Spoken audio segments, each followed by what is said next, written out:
Welcome to Potion Sword Run. I don't even know where to begin with this one. A game about migration has all the right-wing creators, has all the bigots up in arms. They're going crazy, they're coping so hard, and I'm here for it. Now, this game called Take Us North is a game about migration and asylum seekers. And the right-wing YouTubers, anti-wokers, you know the type. I have their first of all, I guess it was Asmongold. That dude's racist as fuck. The biggest bigot on social media. If you don't know, then that's, you've been living in Iraq. But that guy's a lost cause. And it is what it is. He's huge and he resonates with racist people and bigots. Cool, whatever. Anyways, he came across this game and caused an uproar. Since Big Daddy did it, then all the little children, all the other little bigots had to jump in. There's this new game that's on the way called Take Us North. This has caught a lot of people off guard, as the term migrant is used a little generously, I would say. And they forget to put that word illegal at the beginning every time. Bingo! Right. Now, see, I thought Stuttering Craig was gonna change his ways, but nah, him and Side Scrollers, they're all doing the same shit, jumping into the right-wing bandwagon because Mr. Trump is, popular right now. Fuck that guy and fuck them too. They're picking on minorities in their panel. 4 white people, 3 white guys, the whitest mother effers you can see. All the clowning on minority people, and they think it's funny and shit. Now, I watched their stupid segment more than I wanted to. Like, I hate covering this stuff, but I see it and it's like, come on, man. Like, nobody else sees how bigoted they're being. But I digress. Let me start from the beginning. They have a problem with the games, calling it a crime-ridden game. That's the way they're looking at this. A game that promotes crime. And yeah, people have been calling them out that, we play Grand Theft Auto, we play all these, like, what are you talking about? Video games, crimes? It's like, relax, freaking boomers. Smash JT says that at least Grand Theft Auto is fun, and this is propaganda. This is straight up propaganda and indoctrination and trying to teach people, oh, you don't understand their perspective, so that we can maybe indoctrinate you so that you see it from a different perspective and become one of us. Communistic propaganda. Be one of us. Be more like this. Understand what these people have to go through. The challenges and struggles. The trials and tribulations. Get the fuck out of here. I don't want this. Now, I don't understand. Maybe it's because these guys are not artists and they can't tell the difference between propaganda and art. Yes, art is supposed to elicit feelings. And yes, they want you to change their way. They want you to see this in their perspective that you may not know. Obviously, you don't know. But the thing is, there's no excuse for not knowing, especially as an American. Migration is what made America great. You think just now it started? All of a sudden, brown people started coming into the United States just, the last whatever years, 50 years? Since Reagan took over, that's when, Mexicans started, brown people started sprouting up everywhere? No, man. Migration's been happening since the beginning of time. So they have a problem with them being illegals. If you want to get technical about migrants, everybody in the United States is illegal unless you're a Native American. And that's my point. Smash JT's ancestors, maybe not his parents, maybe not his grandparents, Stuttering Craig too, and this other freaking fool Camelot. Their grandparents probably, or great-grandparents, migrated. They weren't born here. They're not Native Americans. So technically, they are illegal if they want to get technical. Also, asylum seekers. That's what America is known for. The Statue of Liberty, So just being anti-immigrant means you're anti-American. You're anti your own roots. But I digress. Maybe these guys are just stupid and don't know their history. Or maybe they just play stupid because it brings them the money, whatever it is. But the thing is, it's not. It's just rooted on bigotry, because even Camelot himself said that if he could, he would take advantage of these scholarships that this indie studio received. Now remember, these guys are not professional game makers. This is their first game. They're just people, a group of minorities, who had an idea for a game that represented their, experience and their community and wanted to bring it to life. So that people, yes, can see it, maybe have a new perspective and learn. And that's the thing about this panel. It's like they're anti-learning, they're anti-growing. And I found something that enlightened the way that I thought, then I would embrace that change, or at least, dig into it further and not just like shut it down completely and say it's propaganda and I don't want it in my life. This is straight up propaganda and indoctrination and trying to teach people, oh, you don't understand their perspective, so that we can maybe indoctrinate you so that you see it from a different perspective and become one of us. Communistic propaganda. Be one of us. Be more like this. Understand what these people have to go through, the challenges and struggles, the trials and tribulations. Get the fuck out of here. I don't want this. Just like Smash JT, it's like, what kind of, you don't grow that way. You get stuck in your roots and you turn out to be like this. And what I see is ugliness. And what I don't understand is that they don't see it. What's ugly is, for example, when you're laughing at the incentives for people to back the Kickstarter and these items made by migrants, it's like,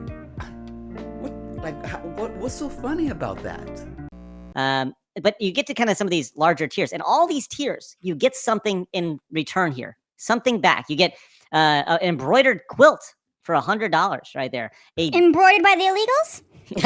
Right. You get a candle with special textile bracelet handcrafted by migrants. Like, no way! Yes, they're the wax is from their tears of pain. Are they paying taxes on their wages for this? These are all good questions. So they're literally, I don't know if they're hiring, and are they paying them a livable wage to make these things? Like sweatshop or what? $30 an hour? There's so many questions here. The Pathfinder pack. But let's see, you get your name in the credits, right? So once again, all these things, you get something back for here until you get, even here, all previous rewards plus a one-of-a-kind ukulele, handcrafted with love by migrants. One of a kind, 7 backers. Right. by random migrants. I just like random migrants. We're gonna find one. Hey, take my guitar away. I don't get it. You want handmade things. You would pay premium for this stuff if you went to a farmer's market. And they find it funny that America has been catered to white people since its inception. It's like, again, do you guys not know your history? You know what's insane to me? What's that? It's the fact that they're like, okay, we want to focus on, and look, there's nothing wrong with people that find themselves in a minority group wanting to get into gaming. And there's nothing wrong with them trying to take advantage of a program that will allow them to do so. You best believe if there was a white guy program, my ass would be there. Hell yeah, I am that guy. Cody, it's been a white guy program forever. Hell yeah. No, but still, I'm saying if there's a program I'm going to take advantage of. The thing about these programs about funding indie games like this is that, for example, they read a big old list and it says, it talks about disenfranchised communities like Native Americans. It talks about LGBTQ, it talks about communities that might not have the resources to make a game. And so you get some kind of type of funding from Microsoft. It's like an indie game.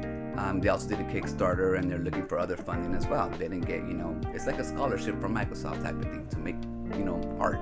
And that's what they're making. And so because of that, now this game is tied to world conspiracies.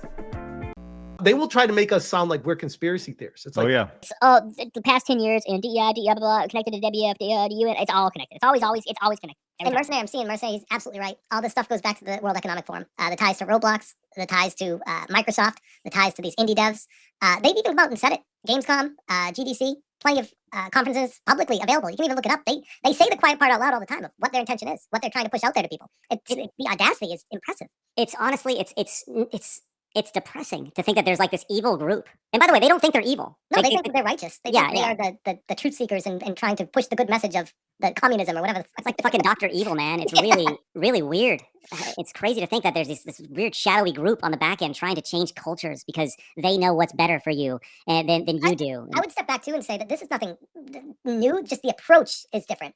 This cabal, this evil group, as we will call them, had always, since the beginning of time, has always been there. They've just used different avenues to try to get to people. And right now, they've all realized, I'm sure they've done their studies, that gaming is the #1 entertainment medium the youngest kids, the easiest way to get to them, to indoctrinate people. This is the best avenue to reach the masses at a global scale and change minds and opinions at an early age. So the video game industry is under attack constantly, presently, right now, by these people. And they will not let up. And it's craziness. And that's the thing that I have offense with. This is an indie game made from a minority community that got some scholarship funding from Microsoft, you know, through some programs that funds this kind of stuff. And all of a sudden, it's now they're tied to Roblox and all the shit that you know, all that making that's going on with them. They're tied with the World Economic Forums. They're tied with shadowy groups that are in the background trying to change popular culture. And see, it's like, how do you get to that point, guys? And then you guys talk about conspiracy theories and we making you guys look like crazies? It's like you're doing that fine yourselves. You guys look crazy, you guys look cruel. It's like, as an American, as a Hispanic American, maybe it's that, like, disconnect? You know, I might understand maybe Stuttering Craig and definitely understand maybe Camelot. I mean, that guy's like lives probably like in Arkansas or something. But Smash JT, who lives in San Diego? Come on now. There's no other way to.